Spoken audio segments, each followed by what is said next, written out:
Episode 1, All right. Founders Found here. Really excited to sit down with you, CEO of Day One. So, Andrew, before Day One, you were here at Human Ventures. We're at their beautiful office today. Yeah, it's kind of a full circle. Full circle. To be not a bad view. Starting our podcast here at Human Ventures, where I spent 3 years. We were not in this office. This is a post-pandemic space, but yeah, I joined Human in 2017. It was my breaking into venture moment. I was a consultant before that. You know, always felt disconnected from the ground game of like innovation, actually how people were starting stuff, and got very lucky that there was a spot. I was Human's first business designer. Mm-hmm. So I won't go so deep into venture studios as like a whole model, but you know, there's a lot to it. I mean, that's how we met, right? In the venture studio world. Yeah. It's a really exciting way to do venture capital, building businesses from scratch. And that was my role. So when I started, I was literally working hand in hand with entrepreneurs. There was a whole team, small team. It was always a small team, recruiting founders, bringing people in. We would always be kind of working with them in a, you know, will we, won't we sort of way, because, you know, one of the hardest parts about getting a business off the ground, especially in a venture studio, is about getting that match of like the perfect founder and the perfect idea, right? And so we would be meeting hundreds of founders every year. I definitely had my hand in that, coffees all the time, jamming with founders, whiteboard sessions. But the core of my job was to take them from that blank whiteboard to not just an idea, but a business. So testing concepts, putting product into the world, getting those first customers, all the way into their first funding rounds. Yep. So that was my foray into venture. I was here at Human for 3 years before launching Day One. What years was that? That was 2017 to 2020. Okay. Right. So 2017, pretty vanilla year. What was going on in the market? What were you seeing during the time? That's the thing. Like, I probably didn't even notice what was happening right when we started. We did go through the very first crypto bubble in 2018, and we did kind of play our hand in that and try a few projects. But like most things, it completely fizzled as 2019 happened. But you know, in hindsight, it was just like the big middle of this bull run, right? We did not know that it was just like always going to keep going. It wasn't the peak hot years of the last couple of years. It was, we were actually, I reflect on it. We were building businesses that were raising seed rounds at $10 and $12 million valuations. Whoa, yeah. That would be like a objectively low valuation these days. But like back then, that was how it went, and we were all ecstatic when we could get a seed round done, because it felt like we were building real businesses, right? Yeah. And everyone had high expectations, but these were real startups. So, and this was early for New York tech still. Yeah, this was, again, like in hindsight, you know, the early days of New York were the aughts, and there's folks who are in the scene today, like well, Heather, founder of Human, people like Charlie O'Donnell, like they're OGs, but by the time I was going in 2017, it felt like even New York was in this little, you know, coming into its own identity. Mm-hmm. I remember Heather talking a lot about the New York's, like almost as part of the thesis, right? Yeah. Like New York entrepreneurs are, and I do think I, and even Day One, sort of embodies some of this New York vibe to startups, which is we're not tech for tech's sake. We are people coming from marketing, coming from banking, coming from, you know, all the professions, like the capital of business that is New York and finance, and then we build businesses, right? So fintech, marketing tech, ad tech, real estate tech are all here, right? Yep. So there was always that essence of like realness and like bits meets atoms, and not just tech and social media and whatnot. It was like this early recognition or realization there's a lot of resources here in every industry. Like what happens when you start to take those and piece them together to actually build something from scratch? Yeah, and I guess I love just thinking back and reminiscing on it. That evolution, I think, sort of, not evolution, the way that New York became a tech scene sort of was the harbinger, I think that's the right use of that word, of this kind of boom of entrepreneurship that really is the start of Day One. So, you know, everyone was feeling it. There was a few early players in the New York scene who would work with these ex-bankers, ex-consultants, ex-marketing executives, and go build startups around their expertise, right? And these are just normal people who, a generation ago, would never have left, right? They would have taken their ride all the way to the top, to the corner office. But in this last decade, these people slowly, and then more and more and more, look around, and it's because they see a friend doing it and they realize, oh, that's a path. And then things like Shark Tank and Silicon Valley, there's a lot of confluence of influences that led to people, and it's a snowball effect, right? More and more just saying, okay, this startup thing is one, maybe way more fulfilling, two, a shot at, generational wealth, breaking free, like making a dent in the universe, making a real impact. And so all that together, people just started to jump ship and like knock on our door, right? And so that was really my impetus into leaving Humans starting day one was a little bit of like my own version of that, right? It was very much, man, I have this chip on my shoulder. I am not just seeing entrepreneurs from afar, like watching Shark Tank. I'm literally hand in hand with them building businesses. Yeah. But I'm always passing off the business. And it was fun, don't get me wrong. It was amazing to kind of go through this journey, build the expertise, get to meet so many founders. But at some point, I probably, I wouldn't have even been like the right person for the job if I didn't like have that growing desire to ship my own thing and build something. So I had that desire in 2020. A lot of people did. The pandemic happened, which very much kind of like severed a lot of ties, right? People left the city, people got laid off, like businesses started to feel like up in the air. And if you remember back then, there was this it was like in the air. It was definitely on Twitter, right? People were talking about and just like commenting of like, man, as much as this like crappy thing is happening in the world, there's this amazing, awesome entrepreneurial energy happening. Yeah. And so yeah, kind of like that idea of the entrepreneurial energy, like I felt it, we were capturing it at Human, and very much what led us to day one. Yeah, and so we've talked a lot, especially lately, about the theme of professional networks. New York was in its own way kind of creating its own little professional network. Silicon Valley has always been its own little professional network. What's the storyline there, and how does that lead to day one? Yeah, absolutely. So, again, some of this was it happens in this organic way, right? Like if I can like speak to founders, like the advice of what you're gonna feel when you start is gonna feel like it's just you in front of you. It's organic. Like you take the stimuli as you face it. But with a little bit of distance and a little bit of thought, what we were building into, the bigger kind of narrative of what day one is. Silicon Valley dominated tech for 50 years, right? Whenever the first venture deal was done in like the 60s or 70s, right? Like early days and wherever Apple got their capital from, things like that, right? And YC was not launched until 2005, right? So, there was an acceleration of venture in the 2000s, but it was always kind of based very much in Silicon Valley, in these tight-knit networks, right? Yeah. You also have to remember that social media didn't exist until 2004. And I didn't get Facebook till 2007. Most people didn't have it till 2010. So like the world's, I don't remember when LinkedIn was started, but like LinkedIn wasn't a thing for a long time. Meaning the only way to succeed in any of these arenas was to truly be in these tight-knit networks. Even before that, it was like the Harvard Club. Before that, it was like you truly had to like, your dad's dad had to know the right person and be in the Harvard Club or go to the university together. And so it's kind of how business has been run. So you take that old school modality, right? Like the club, the university. You take the slightly newer school modality of Silicon Valley was open, people could enter in, but it eventually became insular.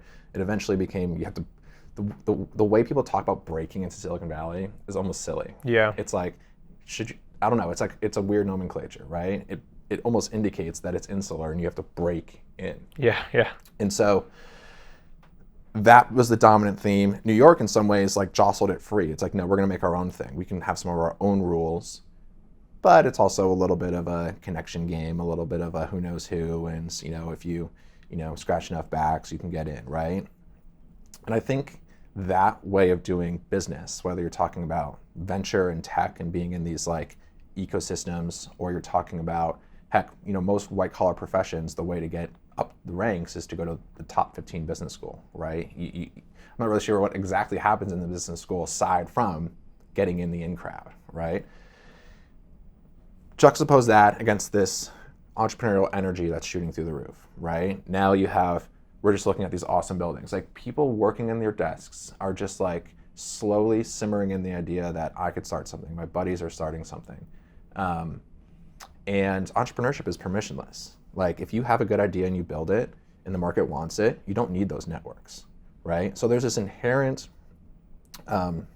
conflict between kind of the insular nature of kind of how business is done or has been done and what happens when entrepreneurs just like get the energy and go, right? And you conflate that with like all the platforms that make it so easy to launch something, right? You can ship anything, build anything, use no code. Mm-hmm. And there's just like this tension. And so that's the tension that Day One was building in, which is there's all these people who are doing things. The easiest way to see them back when I was at Human in 2018, 2019, 2020 was to just go to a happy hour.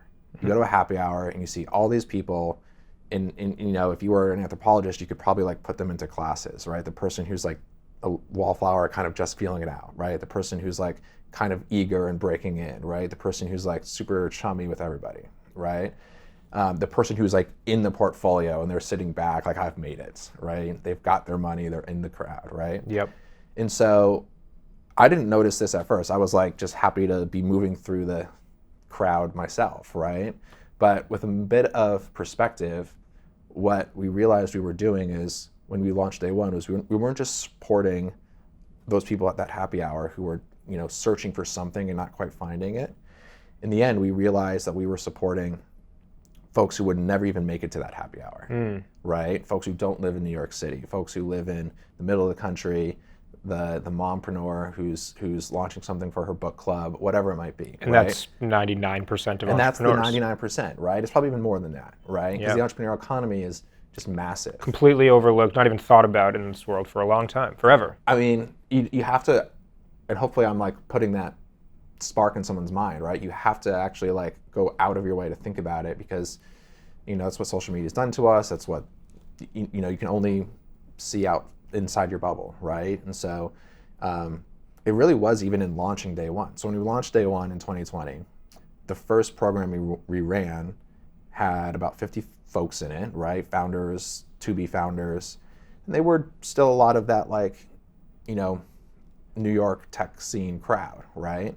But as we kept kind of pushing and trying to reach new networks and, people would share us with their friends, it started to grow and shift and become really diverse in all those different ways, right? We had folks who are older, right, who probably wouldn't have ever felt comfortable at that happy hour, right? Folks who are coming from different parts of the country and across the world, right? So this sort of accidental diversity actually represents the entrepreneurial world. Mm-hmm. And so it's been really cool to basically not pivot, but recognize that we're not just doing a small thing, we're doing a really big thing. Yeah. Right? So explain the model. Yeah. So what did we do, right? We launched a fellowship, right? That is becoming, a model that is one part community, but more than that. One part community, the way we think about it is it's one part community, but really one part the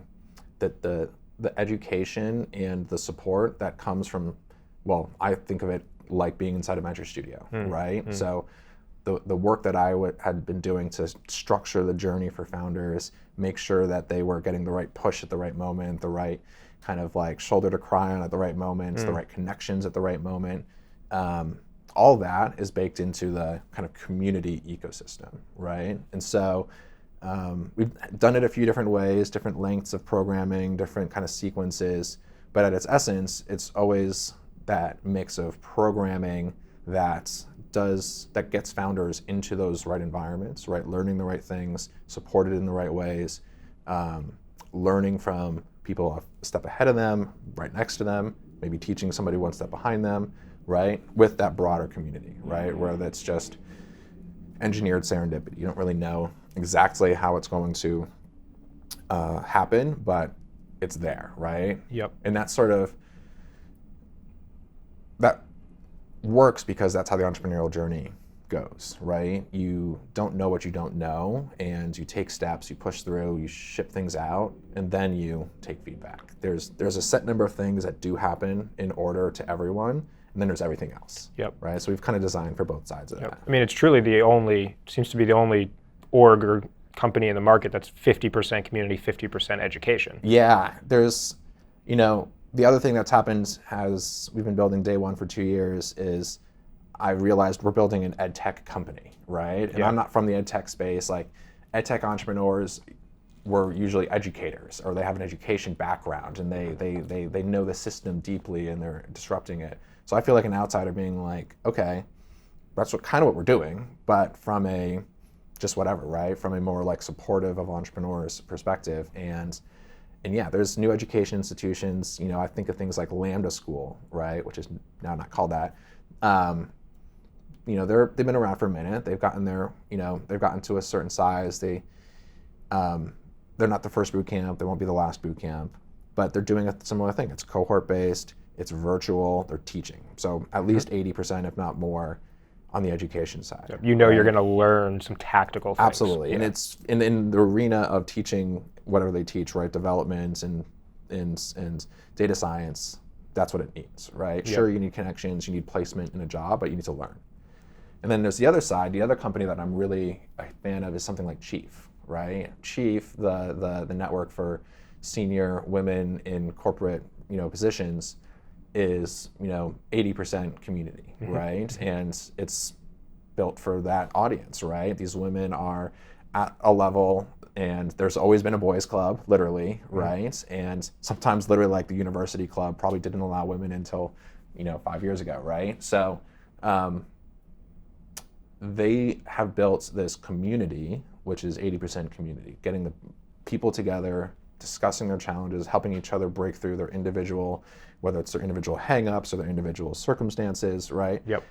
And so you just have to think about your audience, and our audience is entrepreneurs, right? All types. All types of entrepreneurs, from the folks who are building tech startups, meaning we're going to go scale this thing to the moon, to folks building small tech companies. Micro SaaS is one of my favorite things. If you're a builder, there's no reason why you should start thinking you need money. If you can put code in, heck, use no code. If you can build an app or a enterprise anything, meaning it doesn't have to be consumer, right? Sell it to businesses, right? Just go build it, right? Have low expectations. Don't leave your job, right? Yeah. All the way down the road, right? Yeah. What about the entrepreneurs like wanting to open a yoga studio or start a landscaping business? Those are my favorite, right? Like there's so many problems and needs in the world that you don't need to play on, I'm stealing a line from one of our mentors, hard mode, right? Like go where you have an insight, go where you have customers, right? The example I've started to share with folks is that I bought a house a year ago, and I will throw money at contractors if they can come on time and do a good job, right? Yeah. The bar is so low in various industries. They're just not sexy, they're not here in New York, right? They're around, but yeah, like go meet the demand that's there with things you know how to do. It's both a kind of small mindset shift. It's pretty meaningful. It's like a shift in kind. It's not just like the way you win in the working world is not the way you win as an entrepreneur, right? You have to take risk. You have to kind of see the system in a different way. But once you start to do it by hanging around other entrepreneurs, getting taught some of these steps and the premises, the world is just full of opportunities. And you're like, I could start a landscaping business. I could start that yoga studio. I could start a beverage company. Who knows? And the answer is yes, you actually could, right? There's room for almost all of those things. Yep. Would you say that the education and the learnings in the first 3 months or 1 year of all of these types of businesses are consistent, or are they different for different types of companies? My analytical answer is there's almost some matrix I'm trying to build. Like the person, some people are closer to the entrepreneurial attitude mindset, right? They might not need to relearn as many of the steps and the motions. They're a little more attuned to they might know them as platitudes, talk to your customer, ship an MVP, right? Mm-hmm. So they might not need to go up the learning curve all the way. So yeah, maybe it's the same. It's just, everyone is coming from a different spot, right? Some people are learning these terms for the first time, and that means their mindset is maybe that's good. They're starting without any, bad habits. But plenty of people are also somewhere in the middle or really adept, right? Yep. But yeah, there's definitely this like common kind of foundational, it's mindsets, it's skill sets. And then each business is, building a CPG company is so different than building a landscaping business. Yeah. Like there's different logic, there's different ways you win, there's different funding needs. And that's how you kind of sub-segment within the community. You sub-segment within the community, you let people find the right people, you bring in the right mentors.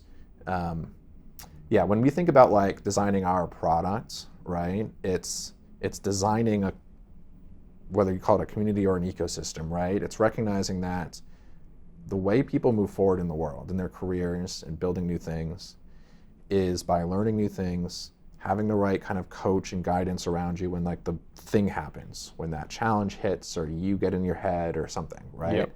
So knowing the right stuff, having the right people around you. 50% education, 50% community. And then having, exactly, and then maybe another thing of having the right doors open, right? Sure. Which comes from community and the education to know when to walk through the door. Which comes from the community, which comes from that ecosystem beyond the like peers. And that's how, if you just like deconstruct any successful person, that's what happened to them. Sure. They probably just had a leg up somewhere else, right? They had education from within their family. They got to see an uncle or an aunt who was an entrepreneur. They got to see a parent as a business person, right? So these kind of like, everyone went through that journey, right? They learned things, they had mentors, and then they had unfair advantages, frankly, right? And we want to give more people more access to those advantages. Yeah. So you were only really working on Day One for like 3 months before it became a real thing, quote unquote. What were you doing in those 3 months, and how did you know it was a real thing? Yeah. So that like entrepreneurial like genesis moment for me was weird because I felt like I was being entrepreneurial every day, every week, right? Because it was part of my job to dream up new business ideas and part of my job to like launch new things, but it wasn't ever my thing, right? And so, like I mentioned before, I had that sort of like shift in sort of like attitude of like, okay, I'm gonna start to do my own thing, sort of just how a lot of people did in the pandemic when it was early days. And then I didn't go very far. That's the thing, right? And there's a lot of wisdom in that, right? Like I will give that advice, which is like go where you have insights, go where you have connections, right? And so I did that. I had insights into how to deliver this kind of learning that people needed. Mm-hmm. I had connections, right? And I was, I'd proven to be passionate about it, and I didn't have to like convince myself. So in some ways I didn't do the process that I like teach people to do. There's kind of the other process, which is, and we will teach you this other process. It's intuitive when you know it. And so we unpack it for folks in Day One, but it's, lean into your passions and your strengths, kind of stay within your lane in a way that basically allows you to go deep and do the right thing, do things that are actually needed versus like imagining some real, real estate's a fun one, right? Because everyone has some experience with real estate. And if you've ever bought a house, you feel kind of empowered to go fix that system because it sucks, right? And you're like, why did I pay that agent? That was the worst commission ever.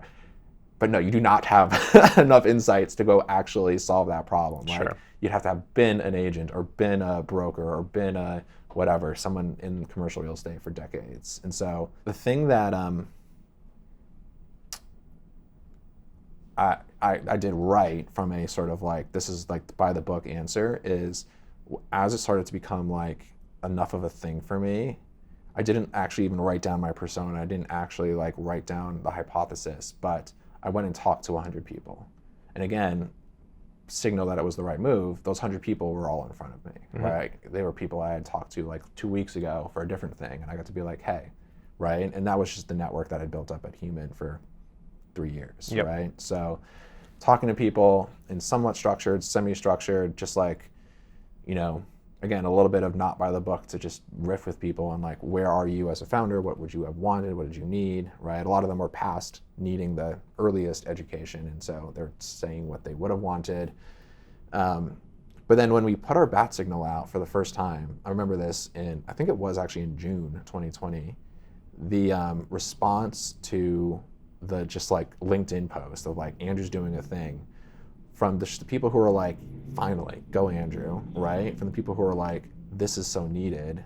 Like I remember people sending their spouses to the program, right? Mm-hmm. Like I'm an entrepreneur and my husband's a data scientist and he wants to try it out, right? And he's not listening to me. Yeah. You tell him what it's like and give him a taste. And I was like, this is amazing, right? And so it's always tough to know if you've got it, right? And I think the world is full of false signals or the world of entrepreneurship is. I don't know if you like read enough or, Mark Andreessen wrote that article about like product market fit being something you know it when you see it. And I think that's like, unless you're way on the other side of it and you have all sorts of hindsight to know that was it, only after you've had that and then can look back would you ever have the sense to know if you have it in the moment, right? So most entrepreneurs, and this has been me, are basically feeling it out without knowing what like product market fit feels like, which is just like a weird thing to state, right? But anyone who's ever in it will be like, you're right, Andrew, I don't know what it feels like, right? If I'm honest with myself, whatever that launch and those sales, I don't know if I had it, right? Ultimately, not product market fit, but knowing you've got it is one of two things, and I think we had one of them. One is if like your goals of a business are just being met. If you're like, well, if you're going to start a coaching business, let's just take the simplest form of business. Trading my time, I'm going to coach somebody in an expertise I have. If I can get enough clients to spend enough time at a price that meets my lifestyle, I've succeeded as a business. It's very easy math. You can kind of you can see it, right?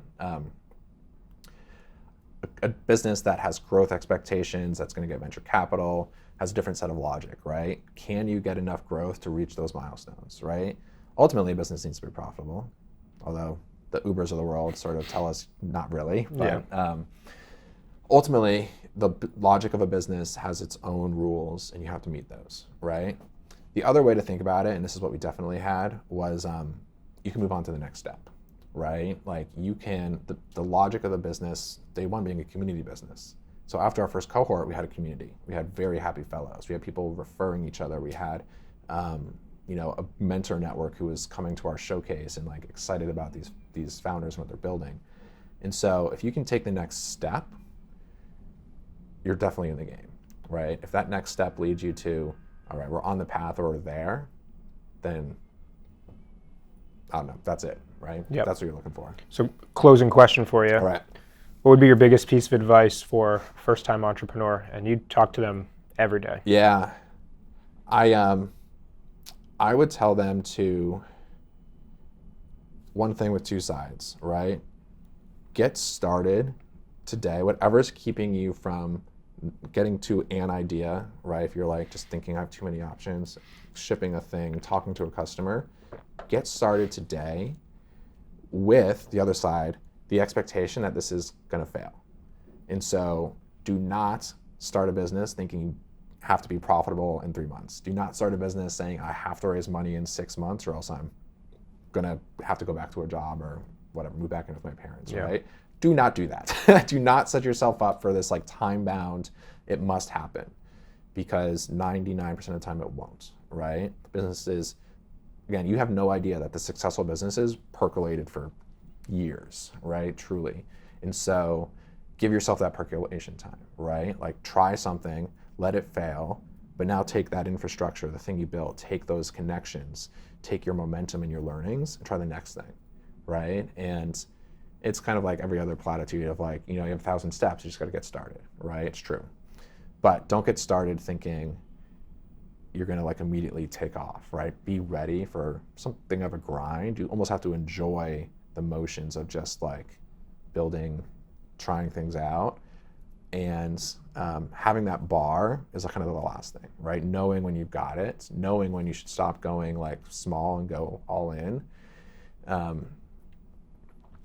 Those three things together are like how I would start a business today if I was even just 2 years in, starting back over, right? And I probably approximated that a little bit just because of my time at Human, but ultimately, like, it's my job and hope and mission to help more founders get going on that and get it going the right way so that I mean, that's a path to success. So Yep. Awesome. Episode 1. amazing. Good stuff. Thanks, man. Thank you.